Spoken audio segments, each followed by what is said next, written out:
তা একজন এসে মাকে বলেছেন যে জপ টপ করতে পারছি না, মন্ত্রটা ফেরত নিন। মা তো বলছেন এরকম তার মন্ত্র ফেরত তো দেওয়া হয় না। তা কিছুক্ষণ এরকম বারবার বলার পরে মা বললেন ঠিক আছে বাবা, আমি মন্ত্র ফেরত নিলুম।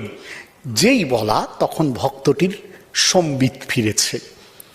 সে তখন বিচার করে বুঝতে পারছে যে এতক্ষণ তার কাছে মায়ের মন্ত্রটি ছিল, তার মানে মা তাকে গুরু হয়ে তার ইহকাল পরকাল সবকিছু রক্ষা করছিলেন।